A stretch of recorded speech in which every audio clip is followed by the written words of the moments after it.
Hello students of Standard 10. Welcome to DAV Moyle Public School. I am your English teacher Jagruti Meshram. Let's begin our today's online session of English. Today we will start with a new chapter from the diary of Annie Frank part 1. This lesson from the diary of Annie Frank is an excerpt from Diary of a Young Girl or The Diary of Annie Frank. It is an autobiography that was first published in 1947. In this, Annie expresses her thoughts in a diary which was gifted to her on her 13th birthday. She names the diary Kitty, which she considers as her only true friend. She mentions about her childhood, her family, and a lot other things that she told no one else. Let's see what are the things. Dear students, in this lesson you will come across many new words.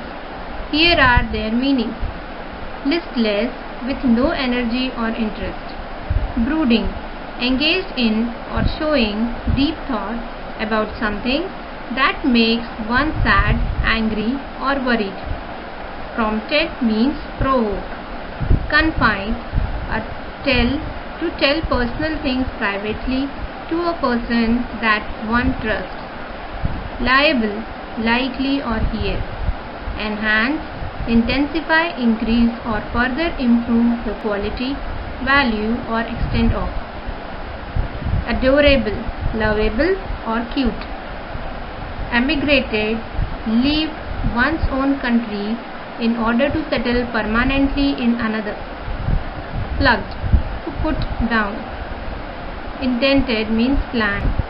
Solemn, characterized by deep sincerity.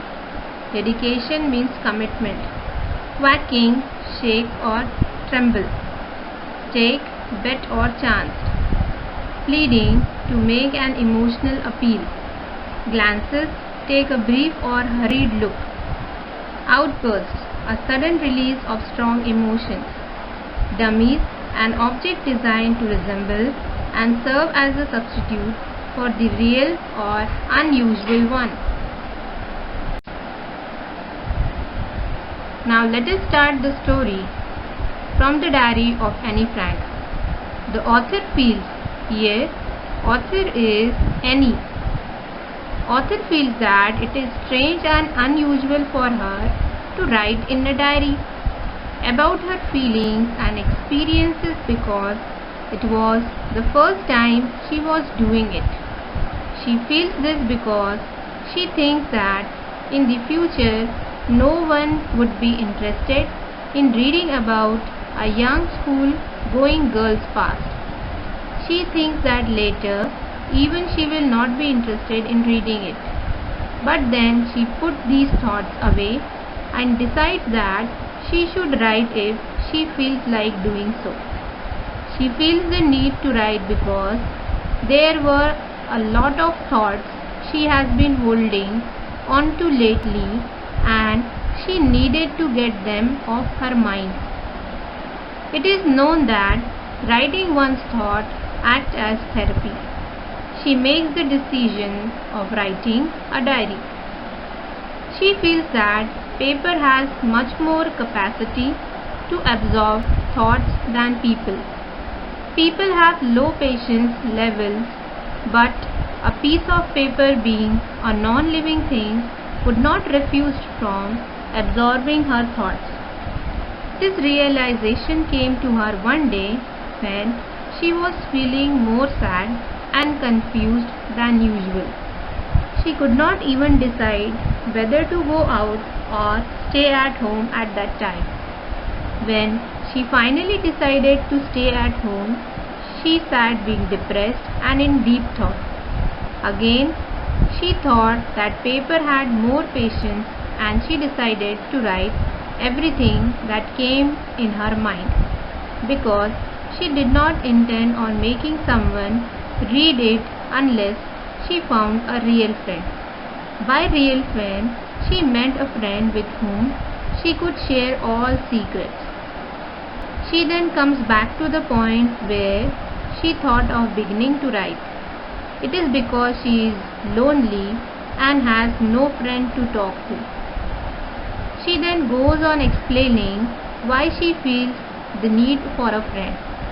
She feels that no one is going to believe that a young girl like her is also alone, which practically she is not, because she has a loving family, near about 30 people that can be called friends, loving aunts, and a good place to stay. This depicts a clear picture of a happy family, but the one thing that lacks in her life is the presence of a true friend with whom she can share everything.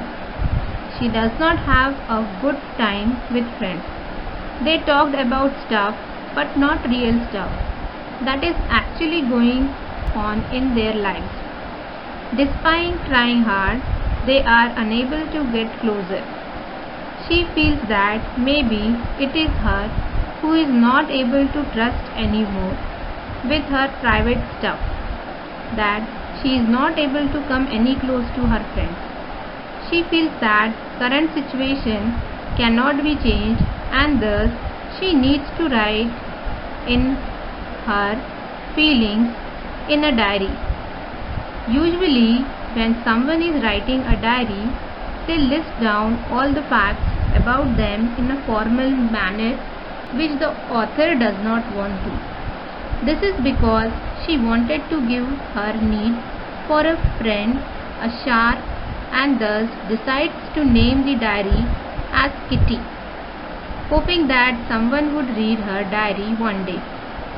She thinks that writing without giving details about the background story would be ineffective.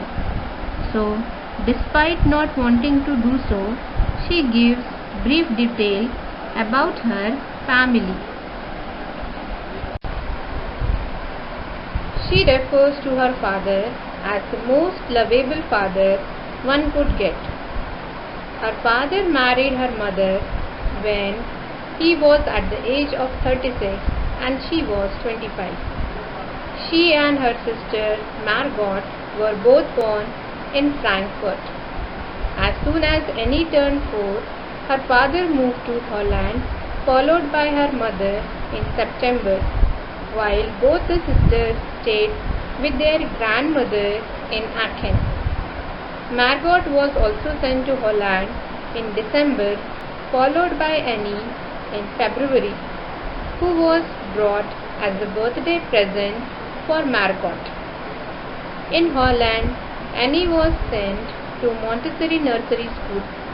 It was her first school. She started from first form. She had Mrs. Koprus, the headmistress, as her teacher in sixth form, who even cried at the time of farewell. In 1941, the author's birthday could not be celebrated well because her grandmother fell ill and underwent an operation. Unfortunately, her grandmother left them in January 1942. Annie misses her grandmother more than anyone knows. This year's birthday was to be celebrated with great zeal so as to compensate for last year's. She then mentions that her family is doing well, with sums up her background and brings her to the present date of June 20, 1942, when she is writing her diary.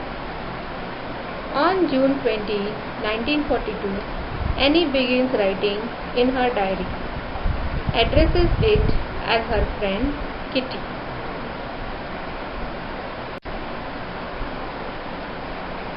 She begins writing in her diary on June 20th, 1942, addressing her Kitty.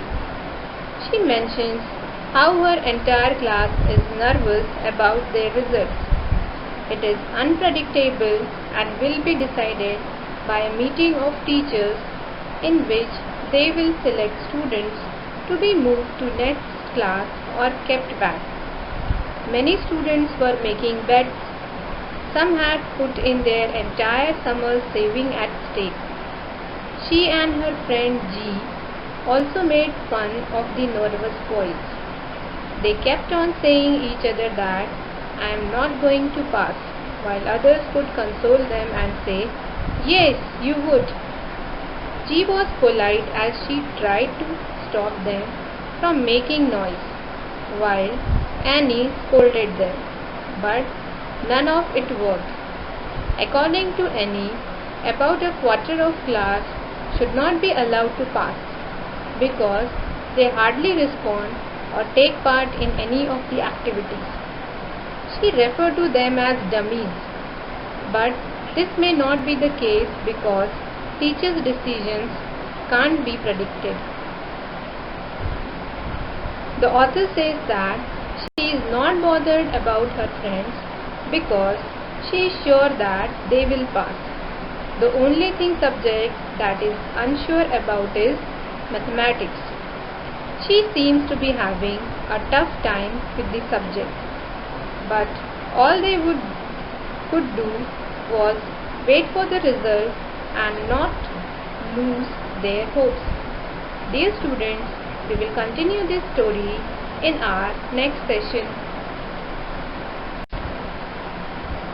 Now let us quickly recapitulate what we studied today. In this lesson, Annie talks about being lonely and having no one to talk to despite being surrounded by family and around 30 people whom she called her friends.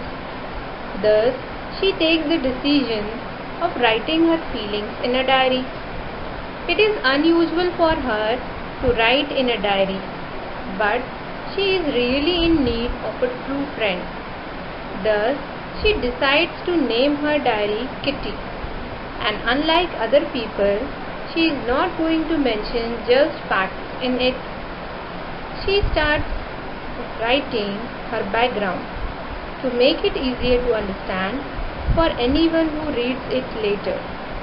She describes her family and early childhood when they all migrated, her early schooling. After giving a brief account of her background, she comes to the present day, where she tells us about the result day. Everyone in the class is nervous about their result, and boys are even making bets. Annie was quite sure about herself and her friends. Dear students, based on our today's session, here is a short assignment for you. Have a nice day. Thank you.